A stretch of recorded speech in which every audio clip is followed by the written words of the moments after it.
Welcome to Salcedo Paranormal.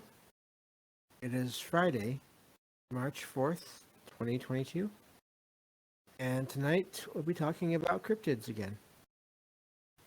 Did a show on that a little while back, but there's always so much to talk about that we're doing this again. So, as always, you can find the podcast page.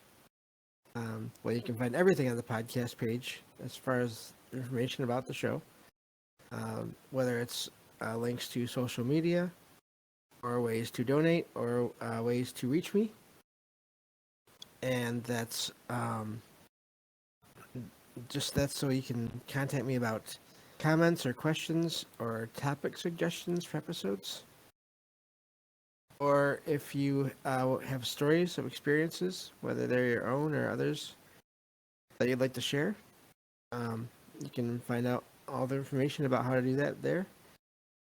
And you can either send things to me in text format that I can read on the show, or if you want to join me on the show, we can arrange that as well.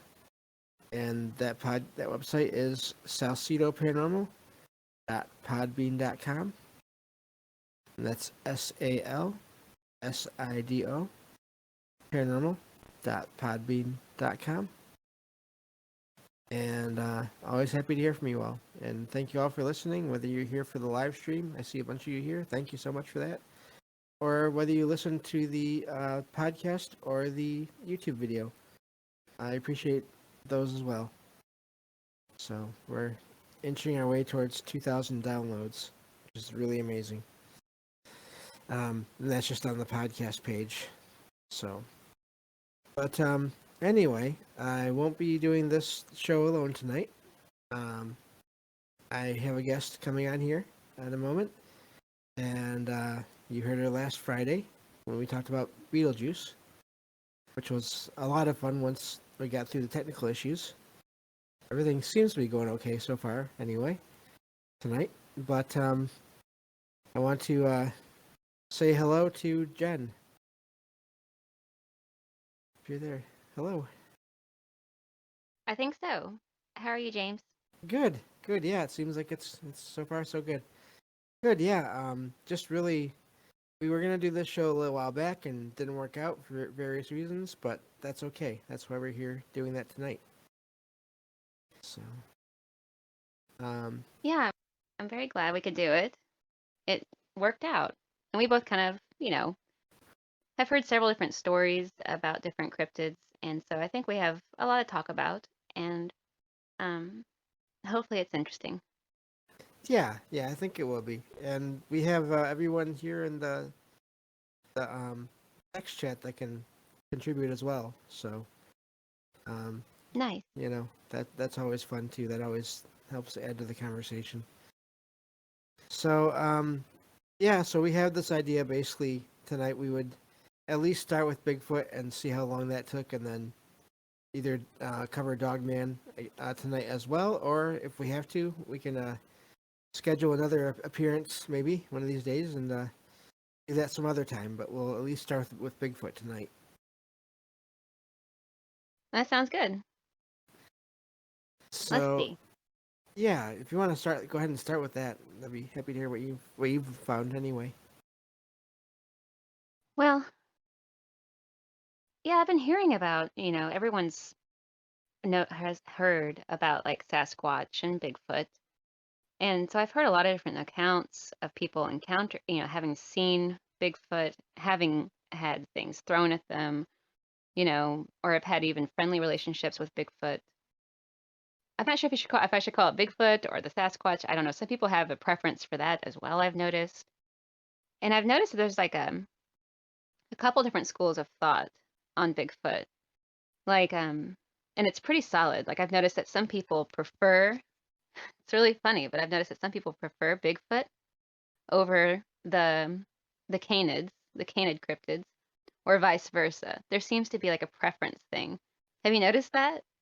Yeah, and there seems to be this idea that in general, and of course this is in general, Bigfoot are not usually um, like they usually aren't vicious or mean to people.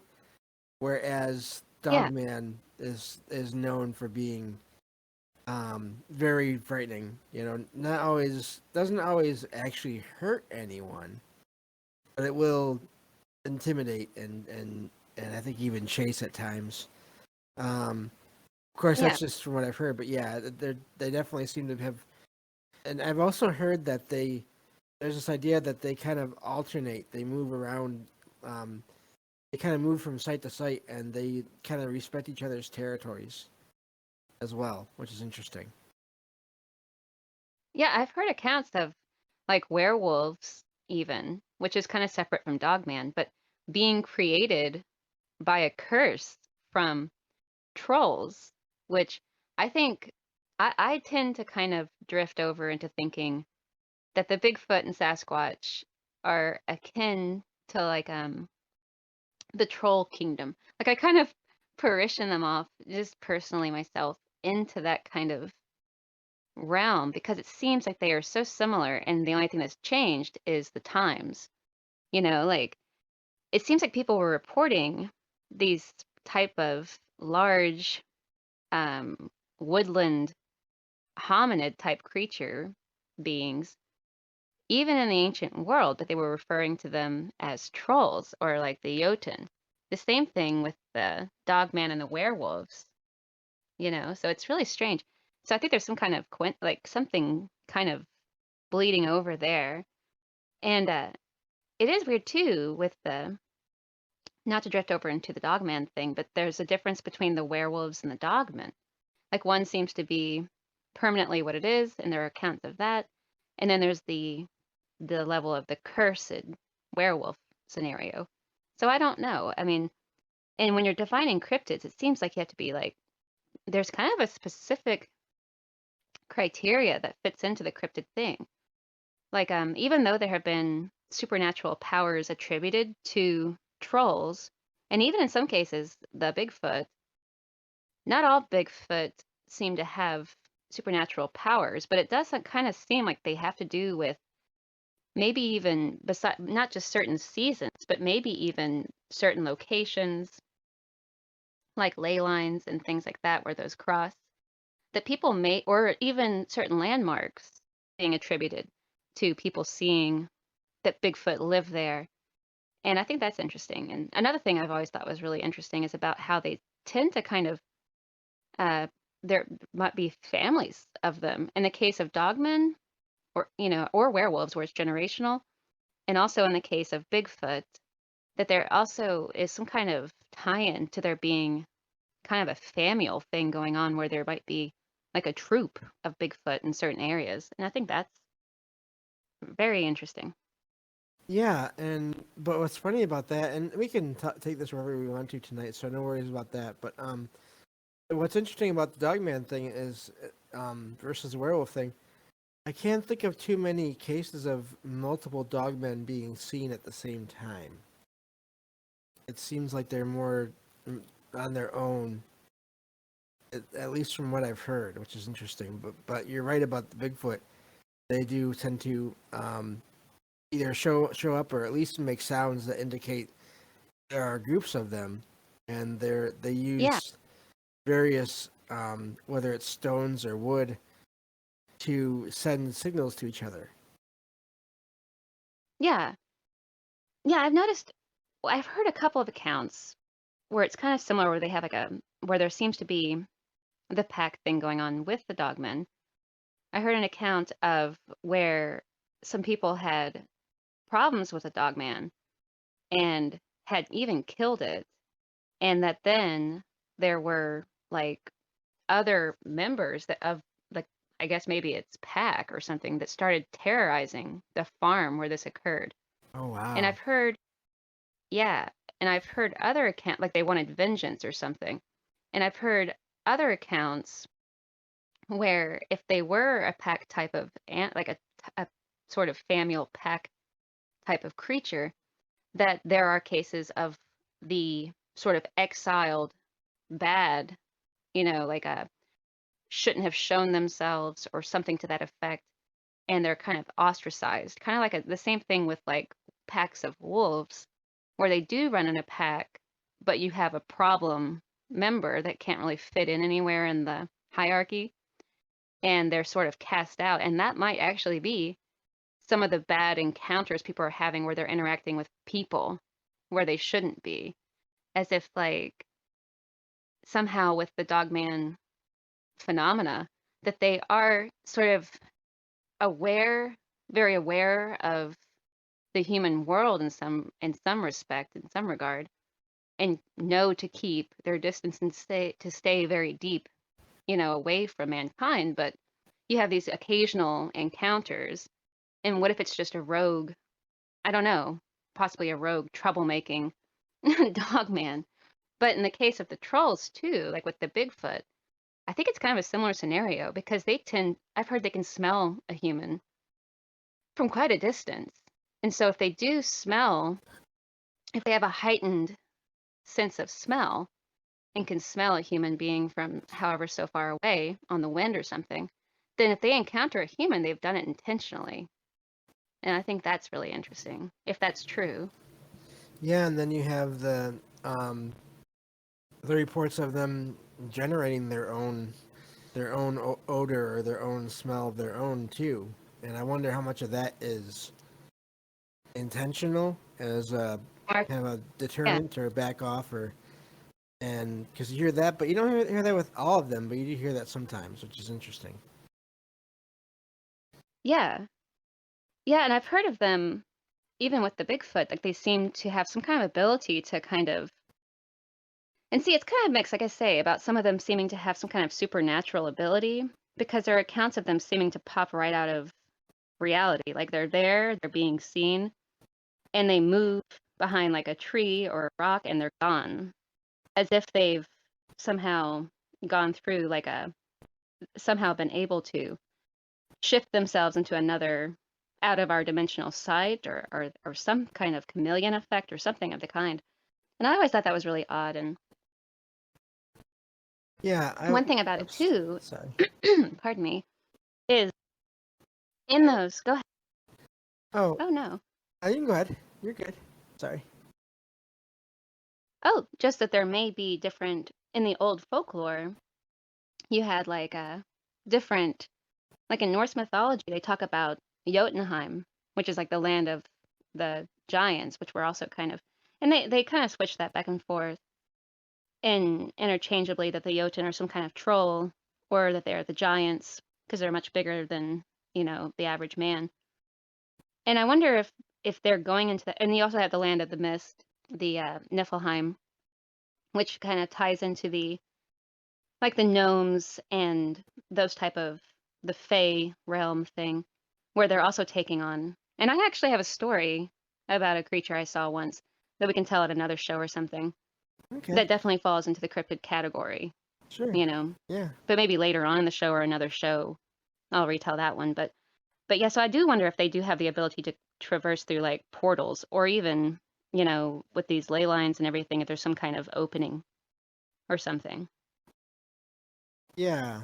Um, Also, Matt's all in the chat mentions dog soldiers, which I heard of that too.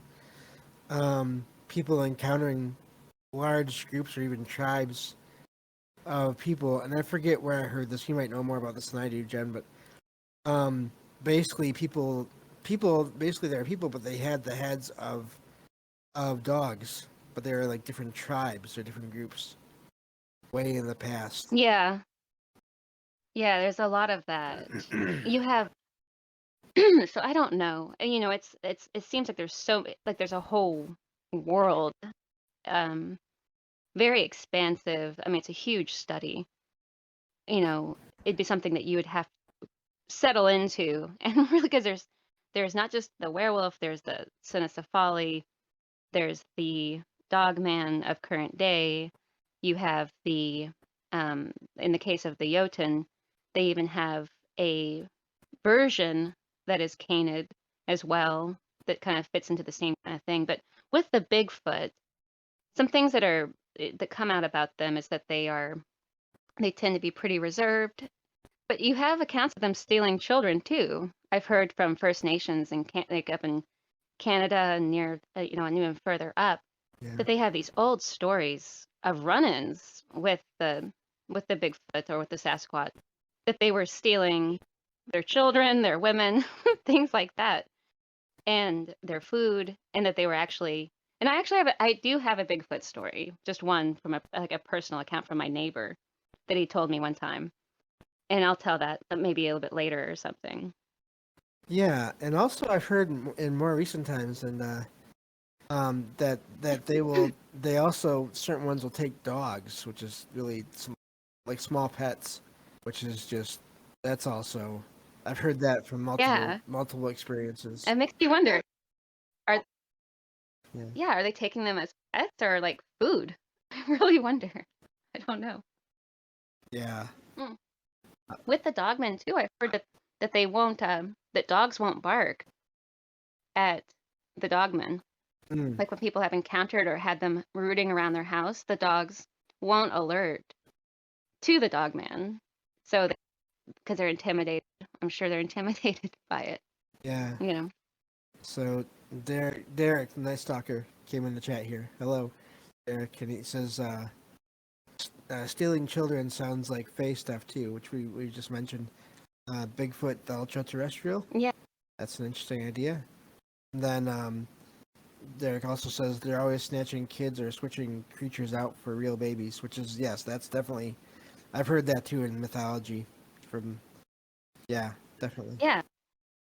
You have it across the board. The line is really blurry in the old world accounts and the current day accounts.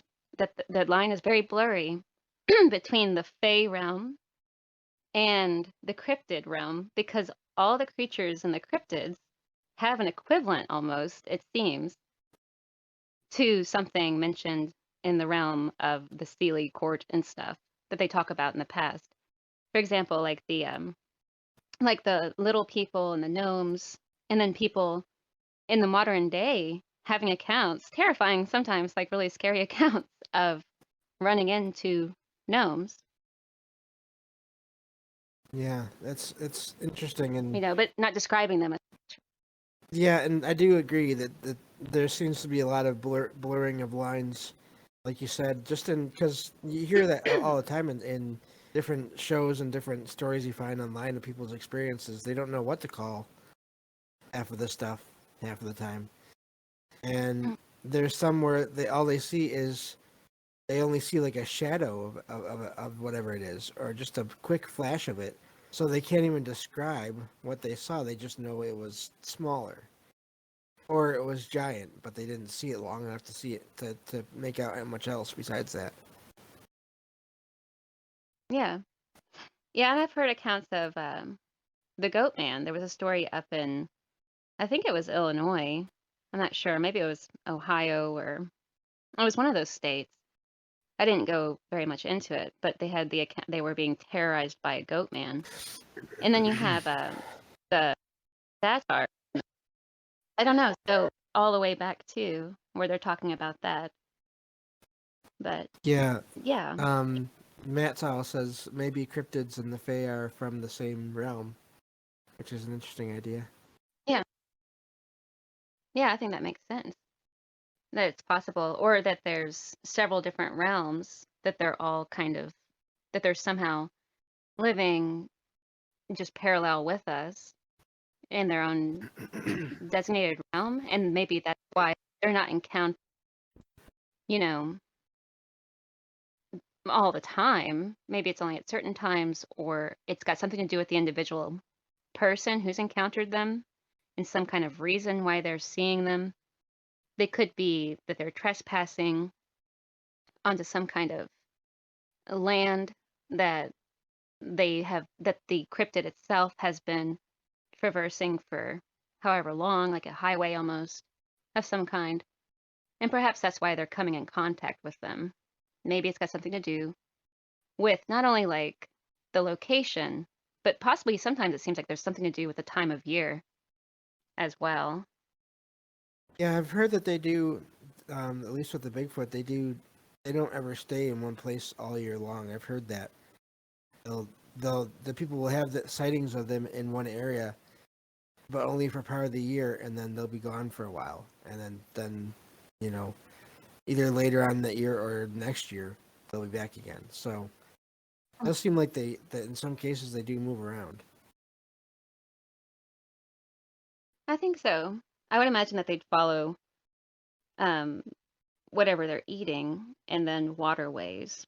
It would just make sense that because all the animals have to follow the waterways, unless they are traversing different dimensions, and in their dimension, it's lining up to where they can go anywhere, or we just know so very little. I mean, when you think about a lot of people who are studying, like cryptozoology has a massive history going back to like well, not officially like the early 1900s. You have them really kind of pegging down how they want to define cryptozoology.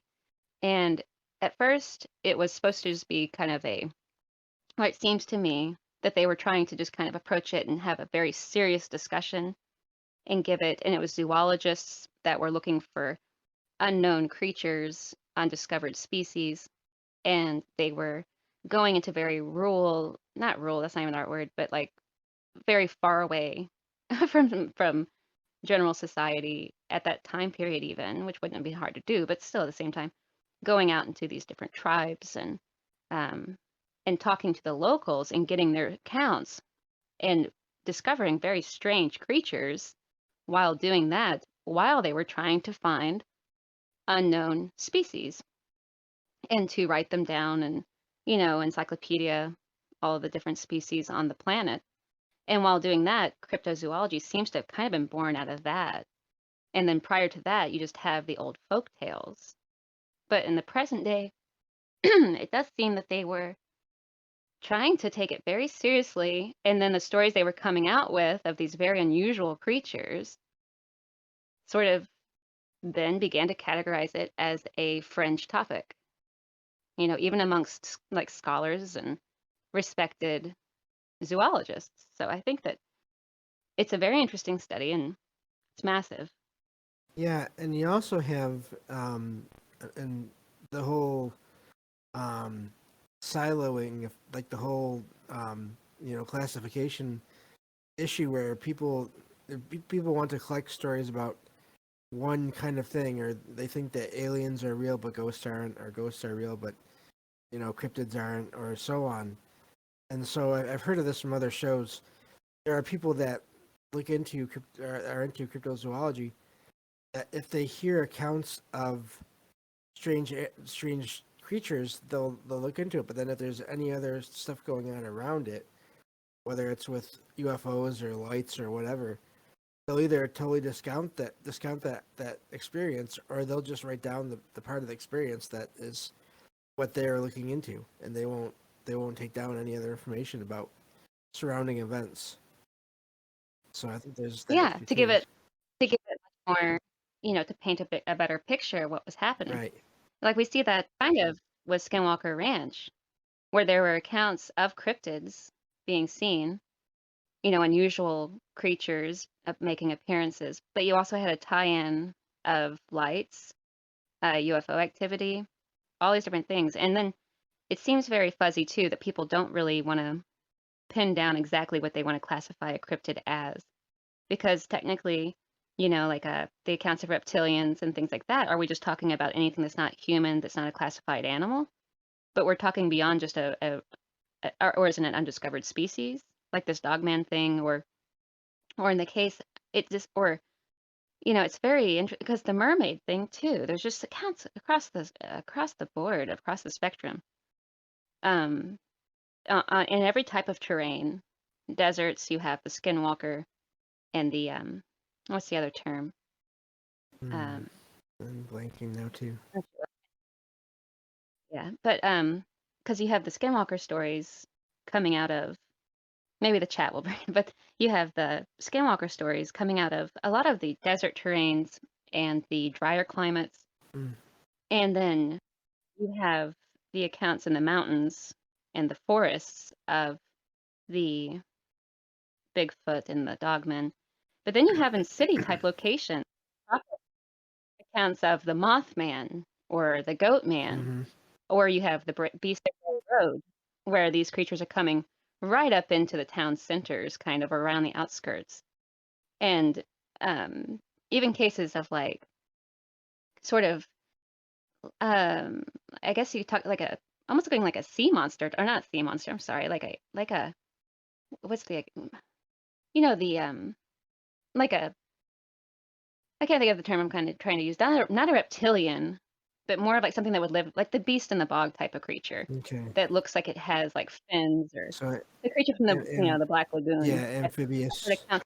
That or Loch Ness. Yeah. yeah, Just to get to the chat here real yeah, quick, Matt Sowell says Midsummer Night's Eve is when the portal to the Fae opens, which is interesting. yeah, Um, yes. I agree with him yeah, that there's people tie in the types of things that it's not just location, but the time of year too.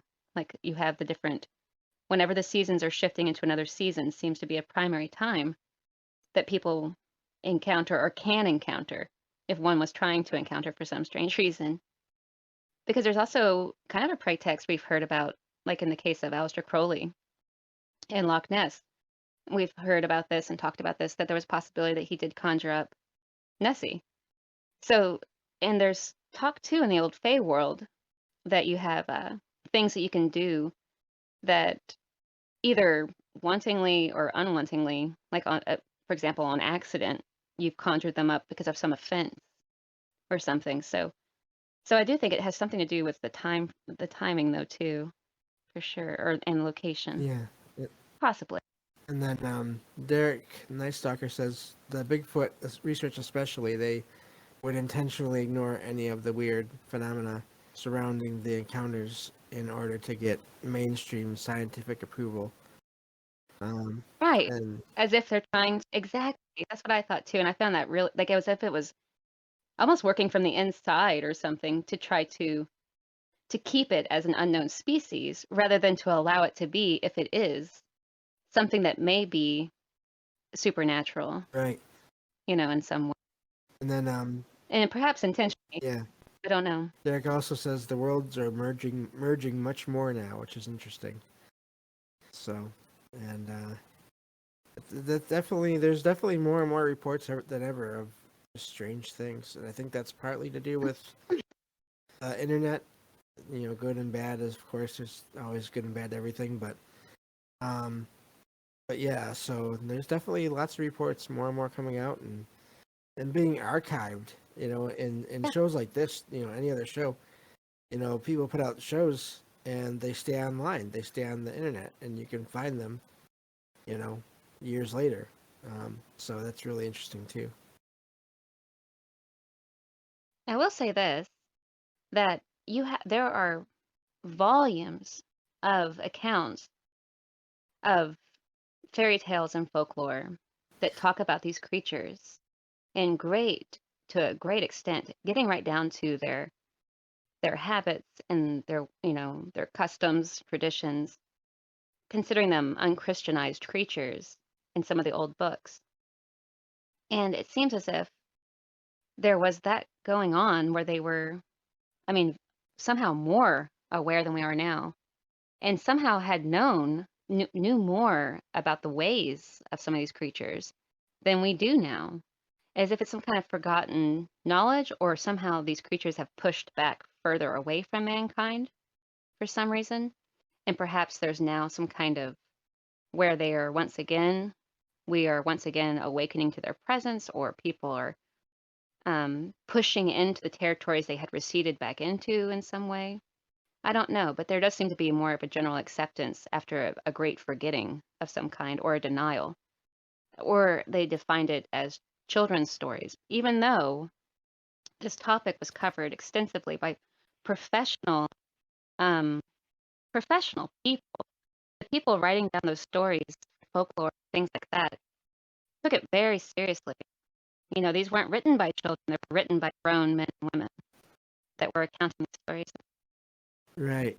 I don't know. Um, I hear a sizzle. Is that on my end? yeah, I mean, you're kind of breaking up a little bit. I don't know. I don't know. Oh, oh, That's not terrible, but um, eh, I'll just read a little bit here more from chat if you want to check out things and real quick. But or it could be me. But Derek says the research worlds he meant that are coming together, I guess. But yeah, the veil is probably lifting too, and he says the sun, the moon, and different astronomical alignments probably have something to do with it, or with the sightings too, and the doors, the times that the doors are open. So yeah, always great stuff from Derek there. Everyone in chat, but yeah, Derek and Hmm. Matt tonight, they've been really on it. Well, that's awesome. Yeah, Yes, and I know a lot of. sorry. Oh no, people just. I mean, everyone is so fascinated about it because we want to. I think people want to understand exactly what's going on, and in the modern day, like I say, I'm always reaching back to these old sources because it seems like it's. I mean, if you're looking at the modern stories, the accounts are just. I don't know. They're so varied, and everyone's being so. They're being so realistic, almost to a fault, because they want to make it as real as they can and can accept that it can be real without it fitting into the laws of our own natural laws that we are familiar with. It can still be real. And I think that for something to do with the modern mind, can't seem to tie the two together. Like it can't be real if it doesn't follow the laws, our natural laws. It can't be real. So I think that it seems like today there's this big leaning into needing it to fit, and if it does anything unusual or paranormal, people tend to dismiss it in the cryptid world, like especially with Bigfoot or the Dogman. If it does any, if it's fine if it's a creature they've encountered in their yard that lives over here in this little tree fort or something, but should it disappear in front of your eyes, then immediately they're like, well, that probably wasn't a real account of a Bigfoot, you know, or something to that effect, or you were imagining things. So I think that there's kind of, but whereas in the old world, they were very accepting of that blurry line. Yeah, and I do think that's definitely. I agree. It's people. There's this idea if you know if you can't experience it directly on command, it can't be real. And I I have a hard time with that because who are we to command any of this stuff? You know, to expect it to follow Mhm. all the scientific method, you know, all the time. I mean, that's just Yeah. ideas and rules and ways of thinking that humans have made. That doesn't mean that's the way that the universe has to work. Mhm. Oh yeah. Sorry. On my end, it popped out Oh, for a okay, second. But but yeah, very interesting. Um, mhm. so yeah, it's really amazing the all the stories of encounters and all the different names of different types of you know kind of that the Bigfoot type kind of creature. Sasquatch, like you said earlier, skunk ape, Yahweh, in Australia. Just all different kinds Mhm. all over the world. Yeah. Oh yeah, Right.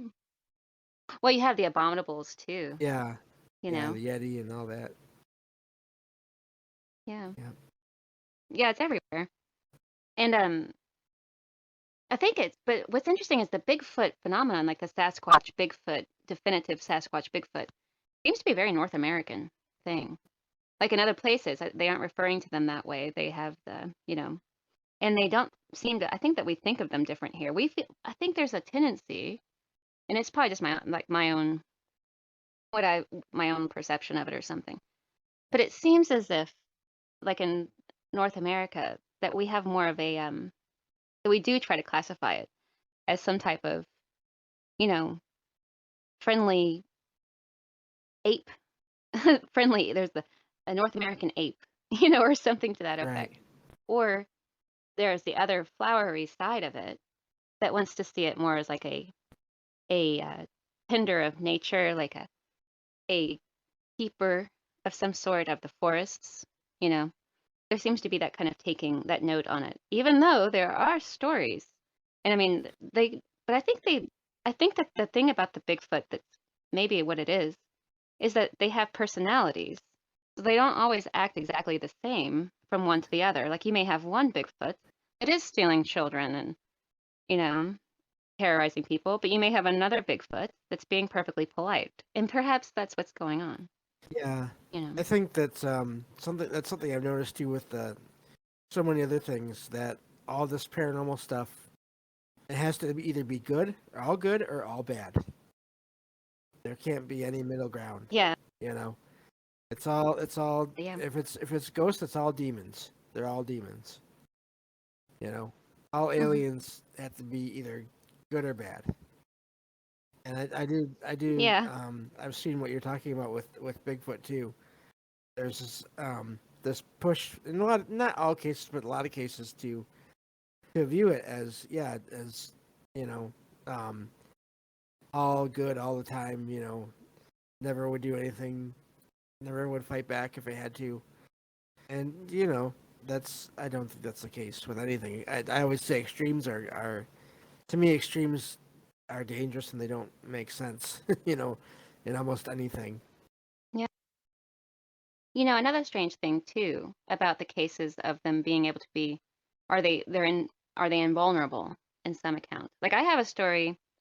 My neighbor told me that his great uncle, I think, or his grandpa, I think it was his grandpa and his uncle, that they called it something else like a bogey or something like that, or a they call them different things in different Right. areas. But anyway, though, insinuating that, or a spook or something like that, and that it was getting into their cellar, their root cellar, and taking out like canned goods that they had, like their jarring that they had been doing, and they caught it doing it, and that they shot it, and that they tracked it, a trail of blood, to a bridge, that the blood trail disappeared under this low water bridge as if it just disappeared under that bridge.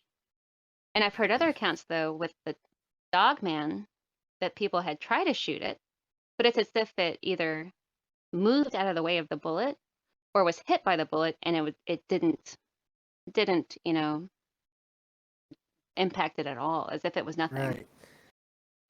Impervious to bullets in some way or something. So you have those accounts too. So but there's always this case, which is also really weird with humanity, of like, how can we kill it?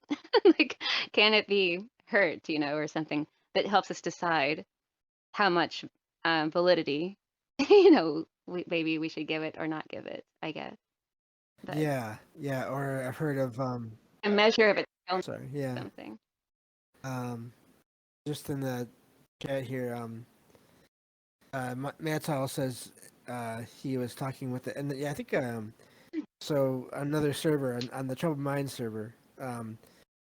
We all talk over there sometimes, and I think I tapped into the middle of the conversation Matt and APOC were having last night, and one thing APOC mentioned, and I think that's a really interesting idea, is that some of the remains that maybe this idea that maybe some of the giant remains that have been found in North America over the years, not all of them, but some of them might actually have been Mhm. bones of cryptids of Bigfoot or Sasquatch, and they were just bigger because they were like you said they're making me bigger, and I thought that was a really interesting idea. Yes, yes, that they bury their Right, dead. and that Yeah. those are because they're so big, they're all those giant bones. We all have heard of the Smithsonian basically supposedly hiding. I haven't looked into that, so I don't know how much what's there, what's not, but um, hiding any kind of evidence of all this. So, which is interesting. Yeah, I wonder. I would say that they either do bury their dead, they eat their dead, or they disappear when they die somehow, if there's some kind of paranormal aspect to it. Or they were never there quite the way that we would think of it as being there to begin with. But it seems like it would fall into, but I mean, there could be other options. But I would think that if I was just thinking on it, that they either eat them, bury them, or they like evaporate or something in some way. Yeah, yeah. I don't know. Um, that's possible. The idea that they're more energy in some cases. They can literally turn into because I've heard of like we mentioned earlier, there have been I've lights, heard of. around these things, and that sometimes the lights will either change into a Bigfoot or a Bigfoot will change into lights and then fly away. Yes. So, I Yeah, there is a link between the UFO yeah, thing, as in like strange lights, or you know that there this type of traversing, parallel reality type of thing going on, portal type of thing going on, and I think that there could be. so Derek says portal under a bridge at a river sounds about right to me. So, Yeah, um, they're going to be by water because they have to. Everything, I mean, almost everything needs water. And not just that, though, but the magical right, aspect. I'm sure he's talking about the aspect. And I agree with that, too, that clearly bridges and any kind of crossings are always linked to something to do with the alternative world in some way. yeah. Lots of great chat here tonight. Matt Salas says I've heard a story like this. They were tracking a bleeding Bigfoot with dogs, and the trail stopped. Come to find out, the Bigfoot used mud to pack the wound and stop the bleeding. Huh, interesting. Yeah, it is interesting. Um, I think, Derek says all Nephilim, depending on who you're talking to. What if they just play around in here or hunt in here the way we fish or play in the ocean, then go home through a doorway? And then so the chances of seeing them go way down if they don't live here. Which that's one of the thought processes is that they don't stay here, and so that's why you don't find their bones here, as much. hmm So yeah, yes, yeah, makes sense. And, well, You know, they could also be drawn. I think that there's also some kind of personal thing that are going on sometimes. I wonder about some of these accounts that it's like, for example, in some, I think, I'm not sure if anybody else has heard it, but it's been circling around if anybody listens to, these different stories or anything. But there was one about a gnome. There was a family that moved into this house and they had a barn and there were strange noises coming from the barn. Eventually, it was discovered that there was a gnome that was living out there because it tried to it chased down like there were children, and apparently it scared the children and they ran in the house, and then it was like hovering around their house. Have you heard this no, story? The family was terrified, and it was described as being like identical to the type of gnome people usually talk about. They moved away, and the family that moved in claimed to have seen the same oh being, wow, and they too were like by it. It's just crazy. Well, you can just Google like family terrorized by yeah, gnome, and it should come I'll up do that. because it's pretty. I've heard it 3 or 4 times now, and from different sources. And so I think it, you know, for some reason that gnome in this story, it sounds crazy, but it just is what it is. That it was, that it had claimed that house or that barn, and that's just, or the same thing with certain forests being sacred to certain things, where they like to use that as like a doorway of some kind. And if people should should go there, trespass onto it as they see it, then it's some kind of affront, and they may make themselves apparent at that point and either have a good interaction or a bad one. And you hear about that too in those old stories. Yep, So yeah, there's something yep. They don't. going on. Again, going back to us humans and our ideas and our rules and our laws. Um, those all those other beings out there. That's I don't think it really matters all that much to them. If, you know, in a lot of cases.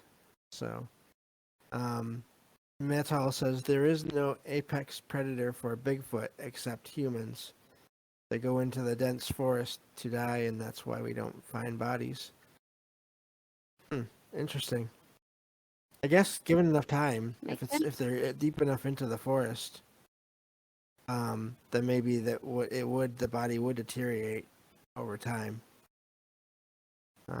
So that's possible too. They also have the accounts of them turning into stone. Have you heard I've that? Like with the troll phenomenon. they say that something to do, I don't know if it's just, like a figure of speech, like they aren't around during the daylight, or if they literally do turn into like, or seem to turn into something like a boulder on a mountain, or are they going into that mountain or something to that effect and only come out, are they nocturnal?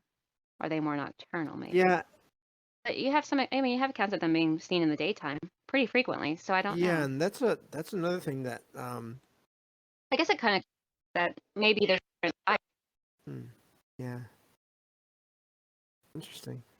there could be different maybe, Um, and that would make so sense. another thing that's funny that you mentioned the rocks. So my plan is to do a series on the mountains and the paranormal here on the next few Friday shows. And one of the things So that'd that be APOC suggests I look into is kind of just that, like, the idea of different creatures turning into boulders in boulder fields and disappearance of people in these fields where the idea is that they're somehow like just taken by these whatever happens to be there, um, and then they're not found because they're taken by these boulder things. They maybe even go right into them, which is pretty wild to think about. Um, but yeah, so that's interesting. The idea of these things being able to camouflage themselves, maybe to look whatever. I think there is also something we haven't really talked about yet is the whole possible telepathic aspect of everything too. The idea of our minds connecting with these things, or at least theirs with ours, and projecting what they want us to see in some cases. yeah. Well, see, that would fall much more too, like into that does kind of push it over into that fairy realm thing. If we could call it something else, if we could call it something else, Right. But it does seem to tie into that. If they have powers, that kind of power, then yeah, then what are you seeing? I mean, it is really strange, and I think it's dangerous at that point. If they can do that, you have that same kind of thing going on with aliens and the paranormal too. In the case of people encountering aliens, which I think also fall into that realm, and also could fall into the cryptids, I suppose. Not traditionally fall into the cryptid category, but should be able to fit into it in some regard. But yeah, if they have the ability to affect what you're seeing and what you're thinking, then that's incredibly dangerous for people to be associated with it. But that was always believed that it was dangerous to have dealings with these kinds of creatures and to avoid them. And so it's interesting today we go out hunting for them and they never find them. But I don't know. And I think when they do encounter them, like it seems like either by accident or like a trespassing of some sort or a collision of habitat. Yeah, Mm-mm. I it's don't know. interesting. And Matt Howell says he was just speculating. Of course, he doesn't know for sure. Um, and then he Mm. mentions, I think, referencing the stones as like a gargoyle curse, which is interesting too. Um, that's a that's a mythological reference too, isn't it? I believe from somewhere. The gargoyle, yeah, that they guard different. Well, they guard different structures, and they're symbolic of the things that are guarding the different gateways in different dimensional Mm. directions. It's kind of the mythos, I think, and what they look like. They're scary to scare people away. You hear that in Christianity too, where they have the lion-headed angels and things like that. They're supposed to designed to terrify people away from certain gates to certain dimensions in some way. Yeah, And encountered oftentimes even just psychologically, like in the mind. So, but the mind believes what it sees in its own, you know, but to have the power to, that if the thing has the power to make you see it manifesting in front of you in the physical reality, then you're looking at some type of powerful, you know, non-physical but could take physical, which makes sense for the shape-shifting skinwalking mm. aspect. and there's a lot of stories about that, of them taking up skins. And a lot of people thought that that had to do with their hunting rituals, but that doesn't make sense for the Seelie, for the like the Silky mythos.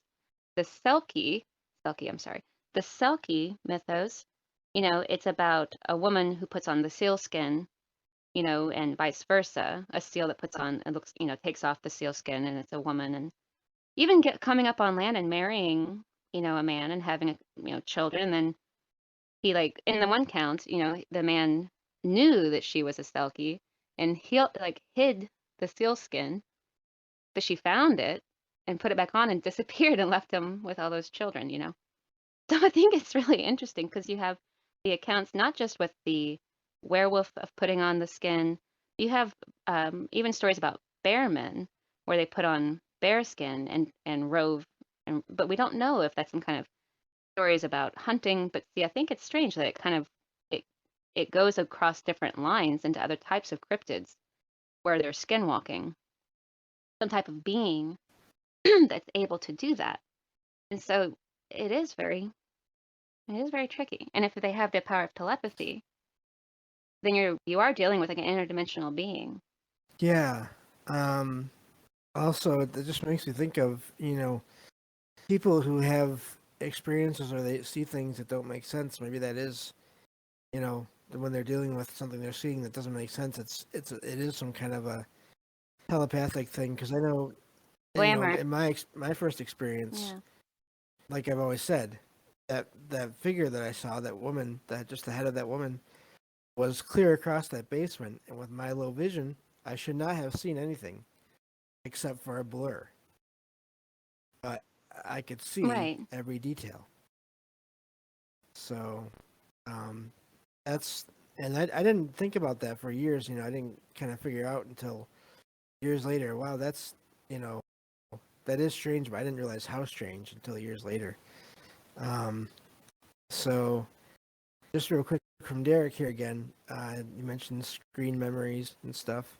Uh, ultra-terrestrials, the weird trickster entity, kind of like Mhm. demigorgon and Stranger Things, physical but also from the weird ethereal upside down realm, mix of both. Oh, So that's you. yes. He mentions that, and it makes me think of, I was saying that I thought maybe the troll thing. Well, what's interesting about that is, okay, the Jotun, like in Norse mythology, Loki, the trickster, is a Jotun, is one of the Jotun. So you have that trickster tie-in even in the mythos too, where these Jotun, these giants or these trolls or these were beings, that maybe they do have a trickster aspect because the god Loki, for example, is described as a Jotun. So there are these ancient classifications of them that line up with our, like, the way that we're kind of examining it now. So if it is a trickster spirit of some kind, but it's so hard because I want to see Bigfoot as a real thing. But see, that's what I said. Like, there's this hard nosed thing about a real thing follows the laws or natural law. If it doesn't fall into that, then, you know, I want to put it over in the paranormal category. But with cryptids, I very much want to just put it over here and be like, it's an undiscovered creature that's definitely out there. Like I keep wanting to do that, but it can be that. It can be that and also have supernatural ability. And that's just really hard. I don't know if it's an American thing or what, but it is there. Yeah, that's when I first started looking into all this stuff, I was very much convinced that you know ghosts were all just spirits of people that had died, and that was all. There was that, and then eventually I learned about the idea of residual hauntings, and for a long time I thought it had to be one of those two. Every situation, but then I started Hmm. hearing about different time anomalies and the idea that we may there's different kinds of astral projection. There's all different states of or dimensions when you're sleeping of what can happen when you're with your consciousness there. I mean, it's just So now at this point, I'm okay with saying I don't know what any of this is. You know, anything is possible because I Yes. really do think it is. Eh, Well, you have to, unless you've sat down and like had tea with Right. one or something. You know what are you Yeah. supposed to say about it? I mean, Exactly. I've had a few Hmm. experiences with um, loved ones coming to me in dreams, and I'm pretty I'm pretty positive of those being actual spirits. But those are only a few experiences out of all of the ones I've had over the years. You know, so it's Yeah. yeah. Now my phone is low, and Oh I didn't charge it. It's kind of coming up low. But I did have one story. I have a cryptid encounter. I don't know if I can tell it before I might get cut off or something. If I do, I had a great time talking with yeah, you no, about it's been this, great. and I Oh hope yeah. that you have too. Um, Years and years ago, like years ago, when I had just moved out of my family's home, and I'd moved in with a friend of mine, and there was a railroad track that ran behind their house,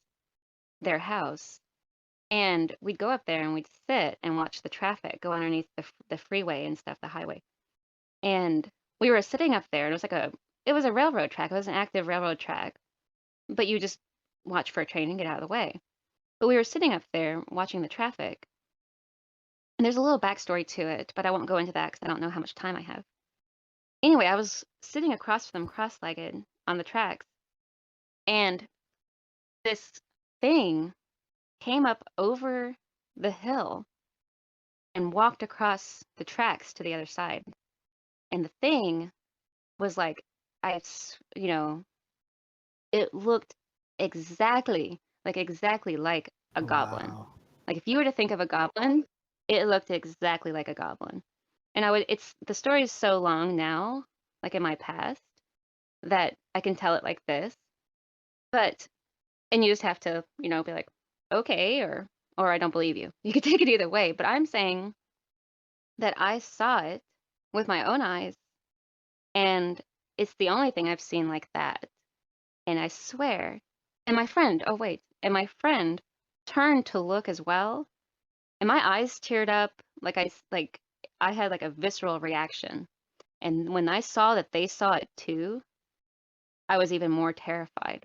And we ran all the way to my brother's house, and we sat across the table at one end to the other and drew. We didn't talk about what we saw, and drew what we'd seen, and we drew the same thing. And it was like, I swear, like the classic Wow. goblin. What goblin? Like, yes. And that was in the Ozarks here on the outskirts of a city. That's amazing. And Yeah. yeah, and that's, but I mean, so there are things out there because I Yep. saw one. Yep. And so, you know, and it was terrifying from that point on. And every now and then if I think about it, but I believe it was living on that railroad track, possibly feeding on like carrion that had been hit by the Mm. train, or maybe homeless people. I don't know, but there was a goblin, like a nice, or some kind of creature that looked like one, that or some type of mutated human being of some kind, because it was anyway. I won't go into. Just think of a goblin, and it looked like that, like very much like exactly like that. Ridiculous, like terrifyingly, just strange. So there are strange creatures. I've never seen a Bigfoot. I've never seen a dogman, but I saw that. And I've seen shadow beings and spirits, but that was the only thing I've seen that was like my friend turned and looked at it, and we both saw it, and we both had the same reaction. It was a creature of some kind, some type of a cryptid of some kind. Well, thank you for sharing that.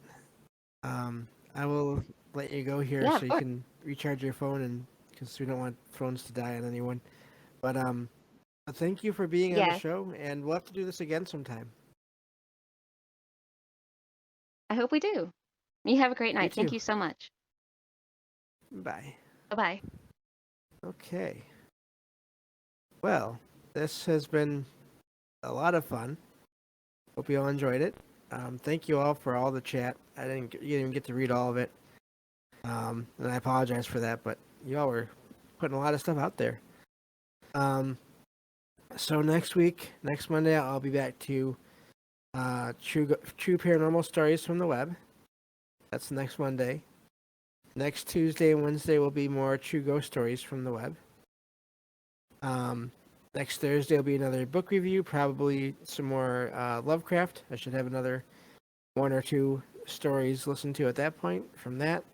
And next Friday we will start. I'll start on my mountain series. So that should be fun. And later on this month, I have to talk with Derek again. We'll be doing a review of another major Marvel Comics event, which should be very interesting. Lots of tie-ins to the paranormal there, consciousness, and all that stuff. And so, yeah, thank you all for being here. And I'm glad we were able to start on time this time. But take care. No shows again, not until Monday, but that'll take care. That's the end of the show for tonight and for this week. So take care, and I'll talk to you all next time on Salcedo Paranormal.